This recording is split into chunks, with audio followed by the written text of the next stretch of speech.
नमस्कार विद्यार्थी मित्रांनो, ऑनलाईन शिक्षण अध्यापनाच्या या काळामध्ये आपण BA, BSc, BCom द्वितीय वर्षातील अक्षरविद्या या तिसऱ्या सत्रातील SL मराठीचा जो काही अभ्यासक्रम आहे त्या अभ्यासक्रमाचा अध्यापन करत आहोत. आत्तापर्यंतच्या अध्यापनाच्या काळामध्ये आपण हत्तीचा दृष्टांत, शिक्षणविषयक कीर्तन, आराधन, चक्र, गाडीचे आणि नशिबाचे, थेरबन इत्यादी गद्यपाठ, नको देवराया, अंत आता पाहू हे पद्य भाग, त्यानंतर अलंकार हा व्याकरणाचा भाग पाहिलेला आहे. 20 डिसेंबरपर्यंत प्राचार्य साहेबाच्या आदेशानुसार आपणाला संपूर्ण अभ्यासक्रम अध्यापन करून संपवायचा आहे. त्या पद्धतीनं आपणाला जरा थोडंसं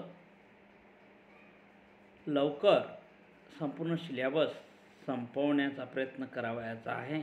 गद्यामध्ये आपल्याला 3च चॅप्टर राहिलेले आहेत आणि पद्यामध्ये 7 विरामचिन्हामधला एक भाग आपला राहिलेला आहे. त्या सगळ्याचा विचार आपण आज करणार आहोत. आज म्हणण्यापेक्षा इथून पुढं 20 तारखेपर्यंत करणार आहोत. आज आपणाला भ्रष्टाचाराविरुद्ध लढा विदुर महाजन यांचा पाठ पाहावयाचा आहे. विदुर महाजन जन्म 3 फेब्रुवारी 1961. ते सुप्रसिद्ध सतारवादक आहेत, उद्योजक आहेत आणि लेखक. पुणे येथे त्यांचं वास्तव्य आहे. विदुर महाजन यांच्या लेखनातून निसर्ग, संगीत, जीवन आणि मृत्यू, मानवी नातेसंबंध यांच्या सातत्याने घेतलेला शोध वाचायला मिळतो. शोधयात्रा, मैत्र जीवाचे, एका स्वर वेड्याची आनंद यात्रा ही अनुभवकथन करणारी पुस्तके. ग्रीष्म हा काव्यचित्र संग्रह प्रसिद्ध आहे. पुणे परिसरामध्ये उद्योगाच्या उभारणीनंतर वयाच्या विशिष्ट टप्प्यावर उद्योग क्षेत्रातून निवृत्ती घेऊन पूर्णवेळ सतारवादन या छंदासाठी पुण्यात हार्मोनी स्कूल ऑफ सतारची उभारणी, खेडोपाडी सतार या प्रकल्पातून भारतातील छोट्या गावात जाऊन शास्त्रीय संगीताचे सोप्या भाषेत प्रात्यक्षिकासह सादरीकरण करत असतात. युरोप आणि अमेरिकेत स्वतंत्र संगीत मैफिली, लेखनासाठी महाराष्ट्र शासनाच्या वाङ्मय पुरस्कारासह आपटे वाचन मंदिर, इचलकरंजी आणि संगमनेर येथील साहित्य पुरस्कार प्राप्त. प्रस्तुत वेछा शोधयात्रा या पुस्तकातून घेतला आहे. भ्रष्ट शासकीय व्यवस्थेविरुद्ध एका उद्योगपतीने दिलेला लढा आणि त्यात मिळवलेले यश हा या वेचाचा मुख्य विषय आहे. भ्रष्टाचाराविरुद्ध लढा हा विदुर महाजन यांचा शोधयात्रा या पुस्तकातून घेतलेला पाठ आहे, वेचा आहे. भ्रष्ट शासकीय व्यवस्थेविरुद्ध एका उद्योगपतीने दिलेला लढा आणि त्यात मिळालेलं यश, यामध्ये मिळालेलं यश हेही त्या दृष्टिकोनातून खूप महत्त्वाचा भाग या ठिकाणी लेखकांनी चित्रित केलेला आहे. तो पाठ अशा पद्धतीचा आहे. 2001 मध्येच एक्साईज डिपार्टमेंटचे प्रकरण घडले. त्याचे असे झाले, आमच्या उत्पादनाला एक्साईज हा उत्पादन कर 21 मार्च 2001 पासून लागू झाला असे आम्हाला कळले. मोठा भाऊ बाहेरची कामे राहत असल्यामुळे आणि समव्यावसायिकाशी संबंध त्याचा अधिक येत असल्यामुळे त्यांनी ही माहिती आम्हाला सांगितली. म्हणजे आता आम्हाला एक्साईज भरावा लागणार हे उघडच होतं. कळल्या भावाने कुणीतरी ठकार नावाच्या पुण्यातले सल्लागार शोधून आता काय करावे लागते, आम्हाला काय करावे लागणार याची माहिती घेतली. 24 तारखेला तळेगावच्या कंपनीत आमची तिघाची सकाळी 8:30 वाजता मीटिंग झाली. त्यात त्याने हा सर्व वृत्तांत सांगितला. आम्हाला PLA नंबर, रजिस्टर नंबर घेणे प्रथमतः अत्यंत गरजेचे होते. त्यासाठी आवश्यक त्या सर्व कागदपत्राची यादी सल्लागार साहेबांनी आम्हाला दिली होती व भावाने बरीचशी कागदपत्रे गोळा करून एक्साईजच्या रेंज ऑफिसात सादर करण्यासाठी ही फाईल तयार केली. त्याच्याकडून आम्हाला असेही कळले होते की ह्या कामासाठी बऱ्यापैकी लाच द्यावी लागते. त्याची तयारी हवी.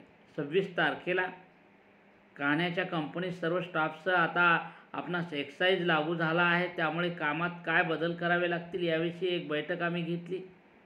ती झाल्यावर भाऊ म्हणाला, आपल्याला 31 तारखेच्या आत एक्साईज भरावा लागणार आहे व त्यापूर्वी PLA नंबर, रजिस्टर नंबर दिसणे अत्यंत गरजेचे आहे.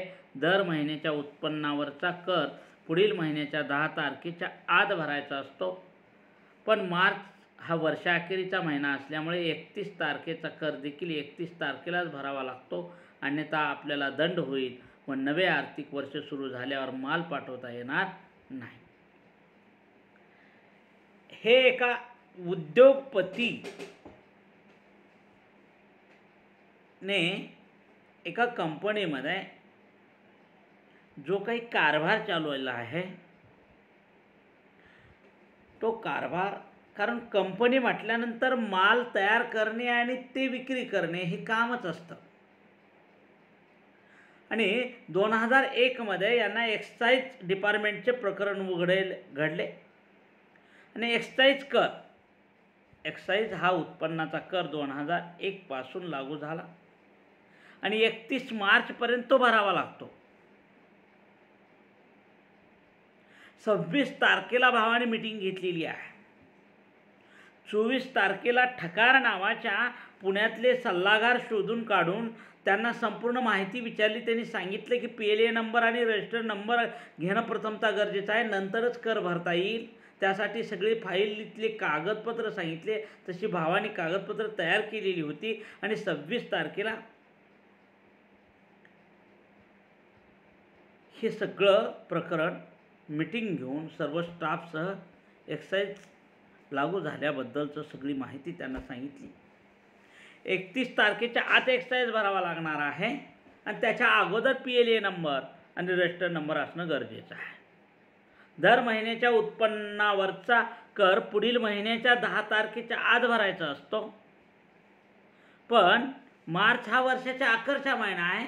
उत्पन्नाच्या कराच्या दृष्टिकोनातून मार्च महिन्याच्या 31 तारखेपर्यंत हा सर्व आर्थिक व्यवहार पूर्ण होत असतो. म्हणून दंड होण्याच्या अगोदर 31 तारखेला हा कर्ज भरणं गरजेचं आहे, पण आपल्याकडे PLA नंबरही नाही आणि रजिस्टर नंबरही नाही.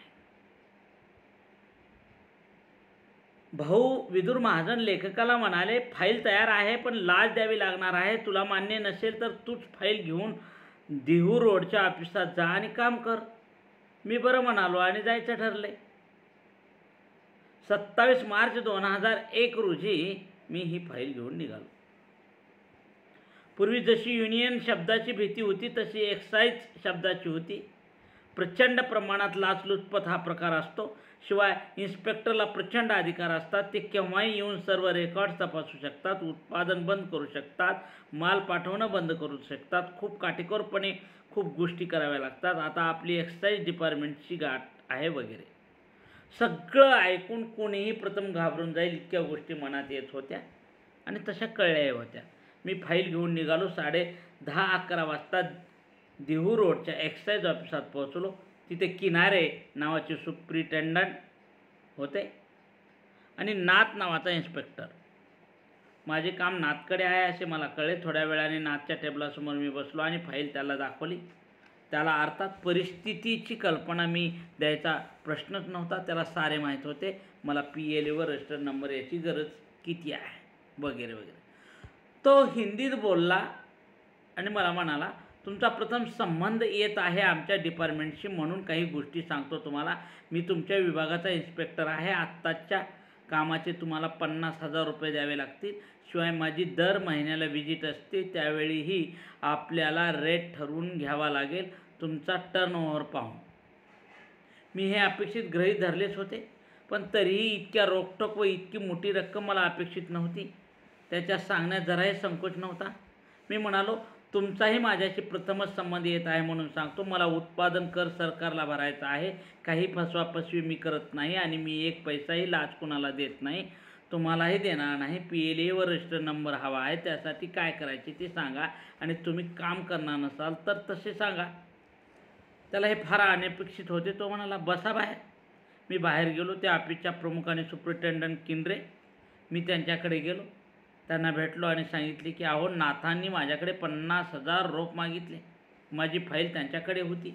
मी म्हणालो, फाईल पहा, सारखं व्यवस्थित आहे. मी पैसे देणार नाही. मला PLA आणि रजिस्टर नंबर हवा आहे. मी असे बोलेपर्यंत नाथ हात आला व माझी फाईल किनारीच्या टेबलावर अक्षरशः भिरकावली आणि म्हणाला, मी याचं काम करणार नाही. किनारीने फाईल पाहिली आणि म्हणाले, ठीक आहे, मी पाहतो काय ते. त्या ऑफिसमधून फाईल ओके आहे. अशाचे पत्र व फाईल तिथून पुण्याला पाठवायचे असते. मुख्य कार्यालयात व तिथला chief accounting officer PLA number देतो व आणखी कोणीतरी रजिस्टर नंबर देतो. मी किती वेळ लागेल व माझे काम केव्हा होईल हे विचारल्यावर किंद्रे म्हणाले, आमच्या ऑफिसचा माणूस जाईल तेव्हा होईल. माझा वेळ घेऊ नका, जा आता. म्हणजे हे PLA नंबर आणि रजिस्टर नंबर घेण्यासाठी लेखक विदुर महाजन देहू रोडच्या एक्साईज ऑफिसमध्ये जाऊन पोहोचलेले आहे. त्या ठिकाणी किंद्रे नावाचे सुपरिटेंडंट होते आणि नाथ नावाच्या इन्स्पेक्टरकडं हा सगळा कारभार होता. ही फाईल त्यांच्याकडे होती. नाथ साहेबांच्या टेबलवर जाऊन लेखक बसतात. त्यांनी सगळी नाथसाहेबांनी फाईल पाहिलेली आहे. परिस्थिती सगळी जाणून घेतलेली आहे. त्यांना कळालं की यांना PLA आणि रजिस्टर नंबर पाहिजे आहे, कारण यांना एक्साईज डिपार्टमेंटतून एक्साईज उत्पन्न कर भरावयाचा आहे. त्यांनी या कंपनीवाल्याची गरज ओळखून त्यांनी सांगितले की मी तुम्हाला सांगतो की माझा आणि तुमचा आता या डिपार्टमेंटशी संबंध आहे. हे सगळं करायला तुम्हाला 50,000 रुपये द्यावे लागतील, ही लाच. आणि शिवाय दर महिन्याला तुमच्या उत्पन्नावरून मी ठरवेन काय द्यायचे तुम्ही ते. हे सगळं लेखकांना अपेक्षित धरलं होतं, पण एवढी मोठी लाच मागतील असं लेखकांना अपेक्षाही नव्हती. आणि हा इन्स्पेक्टर डायरेक्ट बोलतोय, इतक्या रोखठोक, इतकी मोठी रक्कम. लेखकही या सगळ्या गोष्टीकडे ते घाबरत नाही आहेत. त्याने 1 रुपया द्यायचं नाही आहे. मी लाच कधीच देणार नाही असं सांगितलेलं आहे. तुमचाही माझ्याशी प्रथमच संबंध येतो आहे. मी कोण आहे तुम्हालाही माहीत नाही आहे. मला शासनाला उत्पादन कर भरायचा आहे आणि जो आहे तो भरायचे. मला कुठलीच लुबाडणूक करायची नाही, काही फसवाफसवी करायची नाही आहे. 1 पैसा लाच आता मी कुणाला देणार नाही आणि तुम्हालाही देणार नाही. मला फक्त PLA नंबर आणि रजिस्टर नंबर हवा आहे. आणि हे अनपेक्षित उत्तर ऐकून नाथसाहेब परेशान झाले. त्यांनी भासाबाहेर असं सांगितलं आणि लेखक सुपरिटेंडंट किंद्रेकडे जाऊन बसले. किंद्रेला सगळी गोष्ट सांगितली. माझी फाईल ओके आहे. मला PLA आणि रजिस्टर नंबर पाहिजे, कारण मला शासनाला संपूर्ण कर व्यवस्थित भरायचे, कुठलीच फसवाफसवी करायची नाही आहे. उत्पादनातला एक्साईज कर मी स्वतः भरणार आहे. त्यासाठी मी कुठली 1 रुपयाची लाच देणार नाही. तुमचे साहेब 50,000 रुपये मला लाच मागत आहेत. आणि किंद्रेने पाहिली आणि मला, ठीक आहे, मी पाहतो काय ते. आणि नाथाने तर फाईलच शिबाळून टाकली किंद्रेकडं. तुम्ही पहा काय पाहायचे ते. पाहतो असं म्हटलेलं आहे. त्या ऑफिसमधून फाईल ओके करून पुण्याकडं जाणार होती. पुण्याच्या मुख्य कार्यालयात तिथला chief accountant officer PLO number देतो, आणखी कुणीतरी रजिस्टर नंबर देतो. मी वेळ लागेल, माझे काम केव्हा होईल विचारल्यावर किंद्रे म्हणाले, आमच्या ऑफिसचा माणूस जाईल तेव्हा होईल. माझा वेळ घेऊ नका, जा आता तुम्ही. कारण किंद्रेलाही राग आलेला आहे. कुठलीच लाच देणार नाही. त्याने अत्यंत आरेरावीने मला सांगितले. मी म्हणालो, मला घाई आहे, तुम्ही फाईल द्या, मीच पुण्याला जातो आणि बघतो काय करायचे ते. त्यांनी पत्र वगैरे न देता फाईल दिली आणि मी बाहेर आलो. आता तर माझ्याकडे फाईल होती, त्याने ती घेतलीही नव्हती. मला ओके पत्रही दिले नव्हते. काय करावं बरं? मी तडक मुख्य ऑफिसात जायचा प्लॅन केला. अनिल अवचटाला फोन करून म्हणालो, येतोय का तिकडे सहज माझ्याबरोबर? तो म्हणाला, नाही रे, तू असं कर, तुझं झालं काम की मला भेट. त्याची नाही म्हणताना सुद्धा असं गोड गोड बोलण्याची पद्धत आहे. मी म्हटलं, जाऊ दे, it's my battle, I have to fight it all by myself. मी पुण्याच्या कॅम्पातल्या भव्य एक्साईज ऑफिसमध्ये गेलो. तिथे चीफ अकाउंटिंग ऑफिसरला भेटायचे हे कळले होते. त्यांना गाठले आणि त्याला देहू रोडचा सर्व प्रकार सांगितला, अगदी सविस्तर. मी म्हणालो, मी लाच द्यायला नकार दिल्यामुळे मला त्यांनी पत्र दिले नाही. फाईल ओके आहे, त्यामुळे तुम्हीच पहा आणि मला PLAवर रजिस्टर नंबर द्या. मी खूप विश्वासाने आणि आशेने तुमच्याकडे आलो. ते म्हणाले, अहो त्यात काय, मी पण या कामाचे 300 रुपये घेतो. मी म्हणालो, अहो पण मी देत नाही ना. तर तो म्हणाला, या 3 वाजता बघू. तेव्हा 1 वाजला होता. मी खूप दमलो होतो, भूक लागली होती. म्हटलं आधी खाऊ काहीतरी, म्हणून लिफ्टनं खाली आलो तर त्या कॅन्टीनमध्ये बाहेरच्यांना परवानगी नव्हती. परस्पर यायला असं सांगितलं. परत बाहेर पडलो कॅन्टीनमधून आणि काय वाटलं कुणास ठाऊक, लिफ्टमध्ये शिरलो. एक बाई होती. तिला विचारलं, या सगळ्या विभागाचा सर्वोच्च अधिकारी म्हणजे कोण? ते कुठं बसतात? ती म्हणाली, वरच्या मजल्यावर. म्हटलं, त्याला काय म्हणतात? ती म्हणाली, चीफ कमिशनर. गेलो तसाच वर. प्रचंड मोठी कॅबिन, दाराबाहेर पोलिसाच्या वेशातले डोअर कीपर, सत्यमेव जयतेचे पितळी चिन्ह.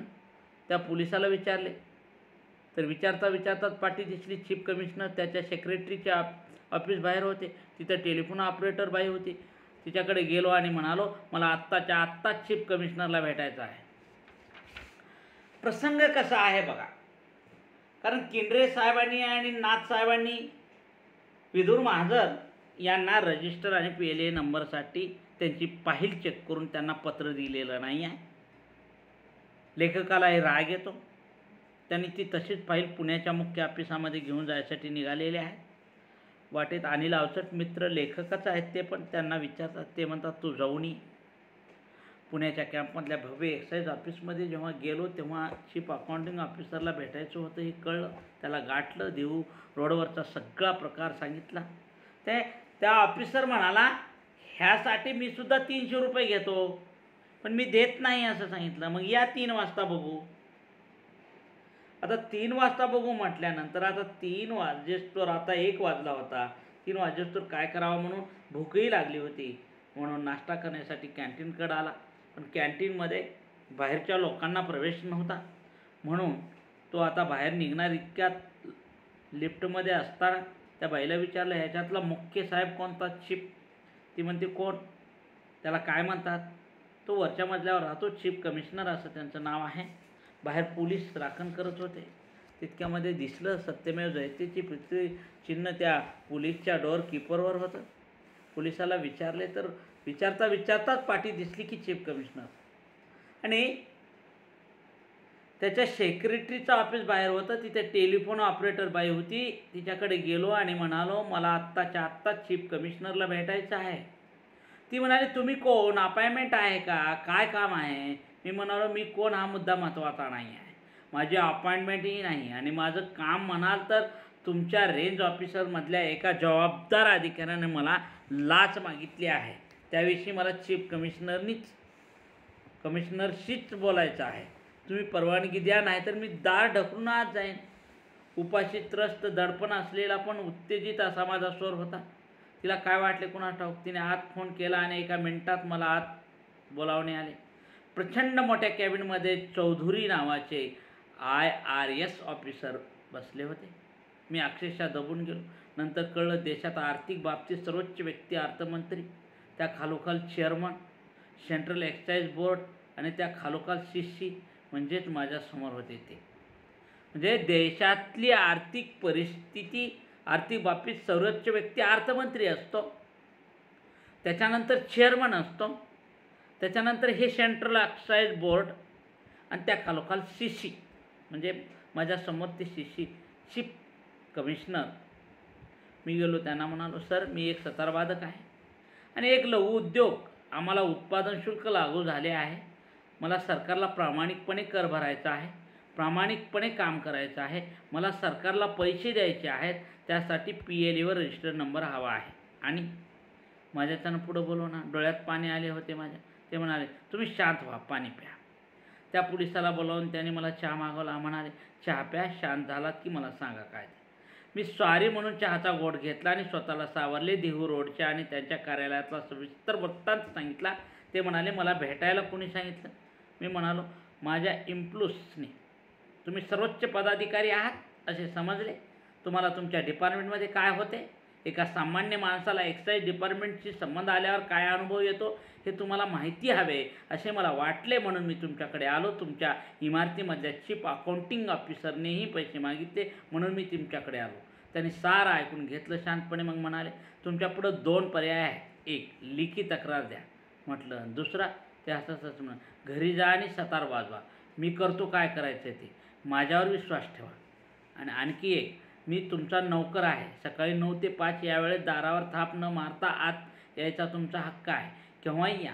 तुम्हाला आमच्या डिपार्टमेंटकडून कधीच काही त्रास होणार नाही. मी सगळी झालो म्हणा. आत्ता मी काय करू? ते म्हणाले, जा आणि चीफ अकाउंटिंग ऑफिसरकडून नंबर घेऊन जा. मी खाली आलो. त्या ऑफिसरने मला 3 वाजता बोलावले होते. 2:30 वाजले होते. मी त्याच्याकडे जाता जाता लांबूनच त्याला पाहिले आणि धावत धावत माझ्याकडे आला. अहो, हे काय, हे तुम्ही एकदम शिशीकडे काय गेलात? चला चला. चहा मागवला, खुर्ची दिली आणि 5 मिनिटात मला PLA आणि रजिस्टर नंबर दिला आणि देहू रोडच्या ऑफिसात जायला सांगितलं. वारंवार तो माझी माफी मागत होता. शिशीला काय सांगितले विचारत होता. मी म्हणालो, जे घडले तेच मी सांगितले, सत्य. म्हणजे शिशी साहेबांना त्यांनी सगळं डायरेक्टली सांगितलेलं आहे. त्यामुळं शिशी साहेबाला सांगितले की तुमच्या कार्यालयातले देहू रोडचे नाथसाहेब असतील, किंद्रे साहेब असतील किंवा इथले तुमचे साहेब असतील, त्या प्रत्येकाने मला लाच मागितलेली आहे. आणि तुमचं तर हे खातं म्हटल्यानंतर अर्थमंत्री, त्याच्या खालोखाल चेअरमन, नंतर तुम्हीच. आणि तुमच्या कार्यालयामध्ये काय काय घडतं, एका सामान्य माणसाला एक्साईज डिपार्टमेंटशी संबंध आल्यावर काय अनुभव येतो हे तुम्हाला माहीत असावं. म्हणून मी तुमच्याकडे आलो. तुमच्या इमारतीतल्या चीफ अकाउंटिंग ऑफिसरनेही पैसे मागितले, म्हणून मी तुमच्याकडे आलो. अरे, मला तर सगळं ओरिजिनलपणे करायचं आहे आणि तुमचा जितकाही शासनाचा कर आहे तो व्यवस्थित भरायचा आहे. कुठलाच कर मी न भरता राहणार नव्हतो. त्या ऑफिसरनी, चीफ ऑफिसरनी, चौधरी साहेब असं त्यांचं नाव होतं, त्यांनी चहा मागवला, चहा पाजवला. तुम्ही शांत बसा सांगितलं. तुमच्या पुढं आता 2 पर्याय आहेत. एक, लेखी तक्रार द्या, नाहीतर तुम्ही घरी जाऊन सतार वाजत बसा. मला काय करायची ते मी करतो. आणखी एक, मी तुमचा नौकर आहे. सकाळी 9 वाजल्यापासून 5 वाजेपर्यंत दारावर थाप न मारता तुम्ही येऊ शकता, कारण तुमच्या अडीअडचणीसाठीच मी इथं बसलेलो आहे. तेव्हा लेखकाला सद्गतीत झालं. खूप बरं वाटलं, कारण एवढा मोठा माणूस इतक्या साध्या भाषेमध्ये बोलतो आणि एवढं चांगल्या पद्धतीनं प्रतिसाद देतो. आणि हे मधले अधिकारी लोक एवढे छळतात, पैसा मागतात, ह्या सगळ्या गोष्टी लाच घेतात याबद्दल. कारण लेखक एकवचनी होता, लाच द्यायची नाही हे त्यानं ठरवलेलंच होतं. आणि जी काही शासनाची कर व्यवस्था होती ती सगळी त्यांना भरायचीच होती आणि त्याला कुठल्याच पद्धतीची बेईमानी करायची नव्हती. त्याच्यामुळं तो कुठं लाच देण्याचा प्रश्नच येणार नव्हता. म्हणून चीफ अकाउंटंटनी त्यांना समजावून सांगितलं, आणि आता जा तुम्ही त्यांच्याकडून नंबर, PLA नंबर आणि रजिस्टर नंबर घ्या. त्या साहेबांनी त्याला बघितल्या म्हटलं, अहो या, चहा मागितला, खुर्ची दिली, आणि तुम्ही कशाला साहेबाला सांगितलात? काय सांगितलं? जे आहे ते सगळं सांगितलं. तिथून तिरीमिरीत बाहेर आलो. देहू रोड गाठले. किंद्रेनं आश्चर्याचा धक्का बसल्याचे मला जाणवले. मी ते पत्र दिल्यावर घरी आलो. रात्री सगळ्यांना एकत्र बोलावले, सर्व प्रसंग कथन केला आणि नंबर दिला. दुसऱ्या दिवशी मला ऑफिसमध्ये कमिशनर गानूचा फोन. काय प्रकरण झालं नक्की विचारायला. मी त्यांना सारं सांगितलं. ते म्हणाले, प्रवाहाच्या विरुद्ध पोहत आहे, नाकात तोंडात पाणी जायची तयारी ठेवा. मी म्हणालो, मी बुडालो तरी चालेल. ते म्हणाले, मला आपणास भेटायला आवडेल. म्हटलं, जरूर भेटू. 30 तारखेला डेप्युटी कमिशनर पराग बोरकर यांचा फोन. मला भेटायला आकुर्डीला बोलावले. गेलो. त्यांनीही काय झाले ते विचार. मी सर्व कथन केले आणि ते म्हणाले, त्याच दिवशी नाथाची बदली झाली त्या ऑफिसमधून. संपूर्ण डिपार्टमेंट हादरले होते. एक्साईज रेंज 1मध्ये आमची कंपनी सर्वांना माहीत झाली. असं पूर्वी घडलंच नव्हतं. मला चौधरीने त्याचं कार्ड, घरचा फोन, ईमेल सगळं दिलं होतं. माझं काम झालं होतं. 4 दिवसांनी त्यांना भेटायला गेलो फोन करून. तेव्हा अनिल अवचट आला. ते या कॉफी प्यायला म्हणाले. गेलो. ते मला सतारवादी म्हणत, नक्षलवादीप्रमाणे. त्यांची माझी पुढे थोडीशी मैत्री पण झाली. नंतर मला वाटतं ते लगेचच रिटायर झाले. मला आठवत नाही. माझ्या कंपनीच्या एका वार्षिक कार्यक्रमात मी कमिशनर गानूंना बोलवले. बहुधा त्याच वर्षात तेही आवर्जून आले. आमच्याकडे नंतर एक्साईज डिपार्टमेंटमधून कधीच कुणी आलं नाही. म्हणजे दरमहा वगैरे. आम्ही अत्यंत वेळेवर स्टेटमेंट व चेक पाठवत असू व सर्व रेकॉर्ड अत्यंत व्यवस्थित ठेवत असू. अर्थात याचं श्रेय माझे सहकारी सविताचे. काही काळानंतर आमचे ऑडिट होणार होते. ऑडिट विभागाकडून 3 अधिकारी 2 दिवसभर काम करणार होते. मी त्यांना कान्हे रेल्वे स्टेशनवर आणायला गाडी पाठवली. माझ्याच कॅबिनमध्ये साधे घरगुती जेवण मागवले. 2 दिवसाच्या ऑडिटनंतर जाताना त्यातले एक अधिकारी म्हणाले, 38 वर्ष या डिपार्टमेंटमध्ये काम करतो. कंपनीची उलाढाल पाहून लाखभर रुपये तरी लायबिलिटी निघेलच अशी आशा होती. पण 1 रुपयाही लायबिलिटी काढता आली नाही. अशी पहिलीच कंपनी पाहिली. मी धन्य झालो. आमच्या कामातल्या शिस्तीला यापेक्षा मोठा पुरस्कार कोणता? ते बोरकर साहेबच ऑडिट कमिशनर म्हणून गेले होते. आपण आपले काम चोख करण्याचे महत्त्व माझ्याबरोबर सगळ्यांनाच पटले होते. नुसते कळले नव्हते. ह्या साऱ्या प्रकरणाला वृत्तपत्रीय प्रसिद्धी मिळाली नसली तरी औद्योगिक क्षेत्रात हे वृत्त वाऱ्यासारखे पसरले होते. त्यामुळे मला अनेक फोन आले आजूबाजूच्या कंपन्यांमधल्या वरिष्ठ अधिकाऱ्याचे नेमके काय झाले विचारण्याचे. म्हणजे लेखक इतका इमानदार होता की भ्रष्टाचाराच्या विरुद्ध त्यांनी लढा दिला होता. 1 रुपयासुद्धा भ्रष्टाचार द्यायचा नाही आहे हे ते जाणून होते. त्यांच्या कंपनीचं ऑडिट झालं 2 दिवस, पण 1 रुपयाचा सुद्धा घोळ निघाला नाही. त्या अधिकाऱ्याला वाटलं 1 लाख रुपये तरी निघेल. पण लेखक अवाक झाला. अशा पद्धतीनं भ्रष्टाचाराविरुद्ध विदुर महाजन यांनी दिलेला लढा खूप मार्मिक पद्धतीनं आहे. तरुणांनी या BA, BSc, BCom 2य वर्षातल्या या तरुण विद्यार्थ्यांनी यातून काय घेतलं पाहिजे? आपण उद्या देशाचे भविष्य आहोत. आपल्या व्यवहारामध्ये, आपल्या जीवनामध्ये, कुटुंबामध्ये, नोकरी व्यवसायामध्ये आपणही कधीही भ्रष्टाचार करू नये. आणि जिथं भ्रष्टाचार होत असेल त्या भ्रष्टाचाराला आपण सुद्धा विरोध केला पाहिजे. भ्रष्टाचाराच्या विरुद्ध आपण सुद्धा लढा उभारला पाहिजे. गोरगरिबांना न्याय मिळेल. सामान्याची फसगत होणार नाही आहे. जनसामान्यांना मदत करावी या हेतूतून सर्वांनी एकमेकाला मदत केली पाहिजे. एकमेकांना मदत करून त्यांच्या अडीअडचणी दूर केल्या पाहिजे. मग शेतकरी असो, कंपनीदार असो, गरीब असो, श्रीमंत असो, प्रत्येकाच्या जीवनामध्ये अशा अनेक अडचणी येतात. लाचखोरीपासून दूर राहून निखळ जीवन जगण्याचा मार्ग आपणही अवलंबला पाहिजे. खरा देशाचा सच्चा नागरिक हा कधीच भ्रष्टाचारी नसतो आणि भ्रष्टाचाराच्या विरुद्ध तो लढा पुकारत असतो. आणि देशाला जर 21व्या शतकाच्या, आता आपण 22व्या शतकाकडे चाललेलो आहोत, एक अतिउच्च शिखरावर जर न्यायचं असेल तर तुम्ही उद्याचे भविष्य आहात. त्यासाठी भ्रष्टाचार आधी देशातला संपवलाच पाहिजे. त्याशिवाय हे सगळं होऊच शकणार नाही. म्हणूनच भ्रष्टाचाराविरुद्ध लढा हा विदुर महाजन यांचा पाठ याच अनुषंगानं या ठिकाणी आपल्याला अभ्यासक्रमाला ठेवला असं वाटतं. भ्रष्टाचार ही एक वाईट गोष्ट आहे. त्यामुळं आपलीच काय देशाचीही हानी होते आणि भ्रष्टाचारी माणसाला एक कलंक लागत असतो. या कलंकापासून दूर राहण्यासाठी आपण सगळ्यांनी एक चांगलं मार्मिक धोरण अवलंबून चांगलं जीवन जगलं पाहिजे असं मला वाटतं. इथं हा पाठ संपला. धन्यवाद. इथंच थांबू.